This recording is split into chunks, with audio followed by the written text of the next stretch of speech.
She was happy. And I talked to her a bit about Islam and she seemed to listen, but then she went into a coma for the last week and couldn't talk. I played Quran to her.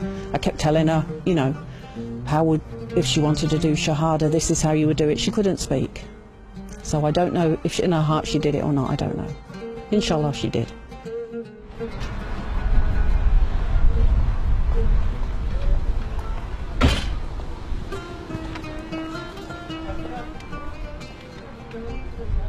Before I was Muslim, I used to do artwork to supplement my income.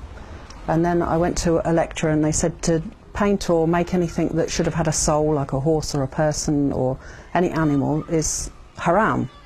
I couldn't validate whether this was true or not, but it wasn't worth taking the risk. So I decided I would stop doing these sort of paintings. So I took up Islamic art. I went to Turkey to a university in Konya to learn calligraphy, which was really hard as I can't read or write Arabic. But I thoroughly enjoyed it, and this is some of the examples of the work that I've done.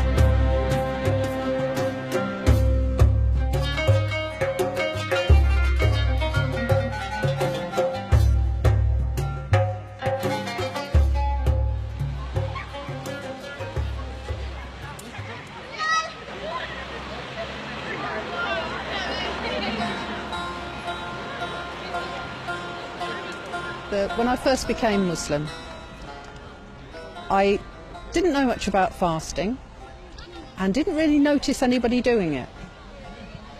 So the first 2 years I didn't do it. I wasn't aware that it was going on and nobody said anything.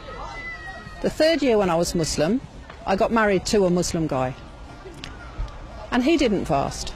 So still I didn't know anything about it.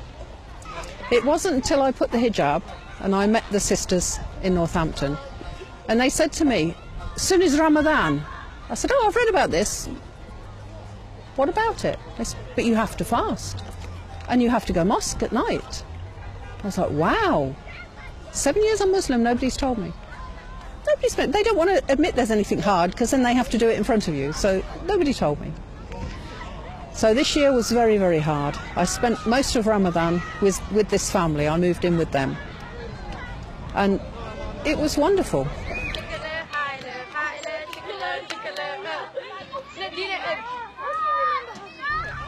One of the hardest things becoming a new Muslim is to learn Islam, the true Islam. When you first become a Muslim, you automatically go to the Muslim people and say, what about this Islam? And the one from Morocco will say, oh, we do this, and we dress like this, and this is hijab, and this is salah, and this is what we eat, this is halal, this is haram. And you think, okay, now I have it, I've got it, perfect. Then you meet somebody from Egypt, and they say, no, no, that's not hijab, this is hijab, that's not salah, this is salah. Alhamdulillah, what do you do? And then you think, okay, I'll go to the mosque, I'll ask the imam. And maybe the imam's from Pakistan. They'll say, no, sister, these two are wrong. This is the right Islam. And the majority of people who influenced me at first were Pakistanis. The first advice I give to anyone who wants to come to Islam is please do not talk to Muslim people. Read everything you can. Check where it comes from first. Read at least 3 books on one subject, because maybe one's wrong. And follow your heart, because common sense will tell you which is right and which is wrong.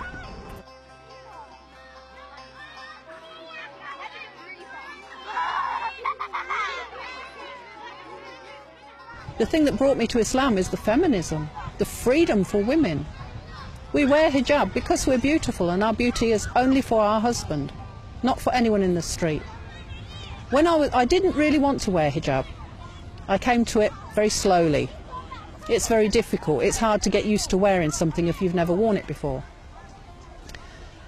So I asked one woman, she's worn it all her life. I said, how do you wear it? Why do you wear it? It's such a nuisance. It's so hard. The doorbell goes, you've got to think, oh God, put my hijab. You can't just answer. There's a postman's there waiting. And I was very negative about it.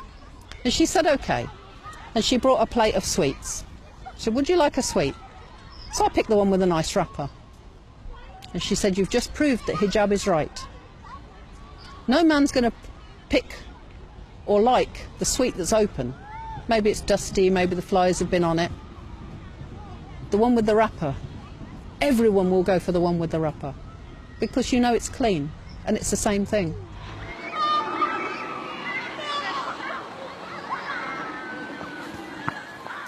I lived abroad for a few years, and when I came back it was just after the problem in London of the bombings of the bus. And I found, I mean, I'd always had abuse of being a Muslim. There was always stupid things said to me and occasionally things thrown and just stupid petty things. But after the bombings it became very, very bad. At one point in the street 3 young black kids decided they were going to take my hijab off. And I'd got my pin at the back, my pin at the front, so there was no way it was coming off without my head or my hair going with it. And I used to do karate, so when they were pulling at the back I just turned around and I hit one of them. And when the police come, there was CCTV of the whole event, and they cautioned me for assault.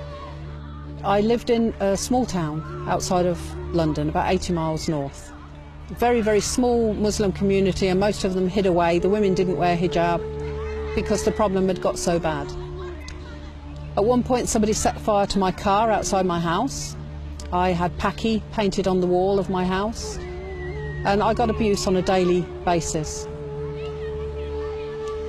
In the end I got an exchange and I came to London, because here you can walk around the streets and you're not at risk. But outside of London it really is a big problem. As a single woman you can't go out, you can't be safe. You get abuse even on the buses, out shopping. My daughter, who was at the time 24, didn't believe me. She said, oh Mum, it can't be that bad. So she followed me through the town, some metres behind me, and she doesn't dress as a Muslim. And she was horrified at how many people would spit at me just because I'm Muslim.